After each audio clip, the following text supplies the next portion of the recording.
Alright guys, we got some stuff to talk about today. I'm not going to make you do anything with it today, but I just wanted to immediately make you aware of what's going to be happening with these next few weeks as we wrap up the school year.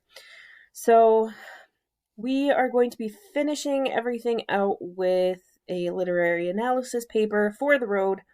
It's a bit modified from previous years just because of how sort of cobbled together things had to be. But I'll take you through what it is that I'm going to be looking for, and then just have you sit with that. And we're going to do this chunk by chunk. So I don't want you to get all freaked out like, oh, I have to write a paper so quick. No.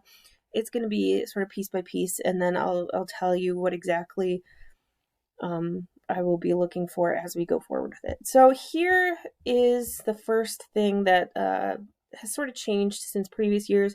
In previous years, I kind of let people loose on writing a literary analysis paper of their own topic choosing. But in this case, I have some prompts that you can use in order to get yourself started, because this, hasn't been as guided as I wanted it to be. So here it is, in a well-argued, neatly formatted essay, fully discuss one of the topics listed below. Your paper should follow the guidelines. Double-spaced, 11-point Arial font, 3 pages long, right? And I'm sticking to that. I mean, once again, if you were the type of kid who's, in class, you're like, what if it's like 2 3/4 pages? No, it's got to be 3 pages. 3 pages, double spaced, 11-point Arial font. You must include direct quotes from the novel and at least 2 other sources. I'm not saying that you need to really use some heavy hitting quotes from the other sources, but as you are doing a lot of these, I think the other sources that you might use would probably be about Cormac McCarthy himself and his motive for writing this book, or possibly critiques from other people where you would either agree or disagree with what they had to say. So there are things that you can pull from other sources. We're excited. Easy peasy, and everything's in MLA format. This paper is worth 105 points. I don't know why it says marks. I'll change that right now. Alright. And it will be assessed using the literary analysis rubric, which I'm going to be going over with you in just a minute here. So here are the 7 prompts that you can choose from. First, what does McCarthy suggest about human nature in the novel? Is man basically good, basically evil, or capable of both? Cite specific examples that display realistic human behavior. 2, Cormac McCarthy was awarded the Pulitzer Prize for this book. Write a well-argued paper in which you either agree or disagree with the Pulitzer Prize Committee's choice. Now, in this case, it's not just saying, I disagree because I hated this book and I thought it was boring. No. You actually will need to dig into things like, what criteria does the Pulitzer Prize use to award their award? What qualities does this book have that could fit into it or might not fit into it? What some of the pieces of text they may have been looking at as they, decided to award the Pulitzer Prize to this book. So you're actually going to need to do some dig deeping if you choose that one. 3, the setting for the novel, a post-apocalyptic landscape, all but devoid of life and seemingly without mercy, is not a cheery one. Is the novel entirely depressing, or does it contain some hope for the future? Again, none of these will be an opinion paper. There might be hints of what, prevailing opinions might be, but again, you need to dig into the text, find specific references that help support your thesis. Right? Discuss the character of the boy. Is there any suggestion that he is a savior? If so, how? What does he represent? Discuss the repeated references to carrying the fire contained in the novel. What does this fire represent, and why is it so important that it not fade away? Discuss McCarthy's use of symbolism and or allusion in the novel. Try to choose references that can be linked into a unified paper rather than simply discussing a list of symbols. And then 7 is if you do have your own topic or something that you saw in the novel that you want to explore, discuss it with me. I'll see if it works out and I'll help you develop that. All right. So there are a few prompts on here that I assume many of you will pick. And I think each of them are good for digging deep into this book. Again, none of this will be opinion. And that's why, I was thinking of deleting it. That's why in my rubric, I have kept the rule that you can't use I, me, my, you, no first or second person pronouns, because I don't want this turning into, these are my feelings about the book. It's not about your feelings. It's about what can future readers of this book take away from it, take away from the text without your own personal interjections kind of clouding the view of it. So here's what I am looking for in my rubric. The first 5 points are just having a good introduction with a solid thesis statement, having your point preview, all that sort of stuff.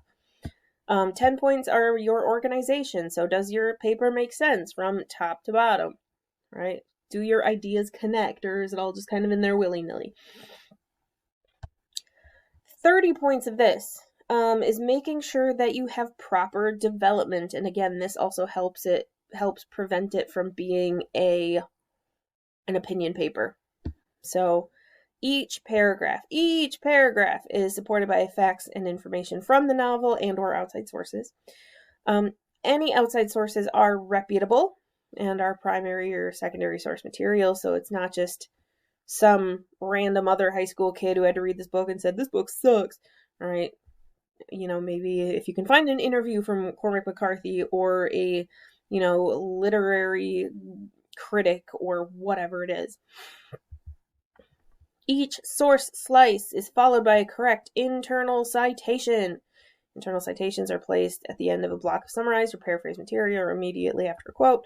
And guys, I give you the format right here. So let's try not to make any mistakes with that when we finally get to it. Pronouns. You cannot use first or second person pronouns. No I, me, my, you, we, us, our, all that kind of stuff. Okay. And the biggest majority of points comes in the analysis section. This is 40 points. Here's what I'm looking for. You're providing new ideas, original thinking about this piece of literature. The thesis is you're using your paper to kind of create an argument about the text, and the body serves to support that argument. So it's like you should be writing your paper as if it will be used to help inform a future reader about some aspect of this book. All right. So if somebody were to come up to you and ask you, hey, I know you read The Road, and I know it's pretty dark, but is there any hope or any shining spots of light in this book? And your essay could answer that question. Be like, throughout the book, The Road, they're interspersed between all of the dark and awful things, there is a ray of hope for the characters and the readers. Bam, that's a thesis statement. Don't steal it. Body paragraphs offer sophisticated, original, convincing analysis of relevant information. They're backed up with analysis that explains the connection between evidence and the topic sentence. So basically, if you're saying something like, one ray of hope in this book is the relationship between the man and the boy, and then you put a chunk of text in there where it shows the relationship, you actually have to tell me what that quote means or how it is a shining ray of light in this bleak and awful world, right?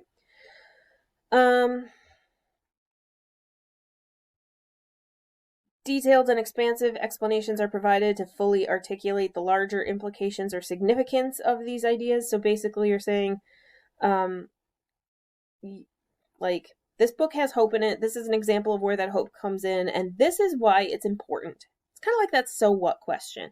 It's try to think of, throughout your essay, somebody asking, okay, why should I keep this in mind? Why is it important as I read this book? How does it help people understand this book better? All right. And then just using the best quotes possible. Don't just pull a quote that you remember off the top of your head and be like, oh yeah, I remember that they said that, and I think I'll just use it just because. Make sure you're actually using good, quality, meaningful, dig deep quotes. And then finally, 20 points, spelling, grammar, punctuation, capitalization, and 3 pages, double space, 11-point Arial font, standard margins. And I'm going to add my traditional caveat here. Any paper that falls short of the 3-page limit will automatically lose 10 points. Bam!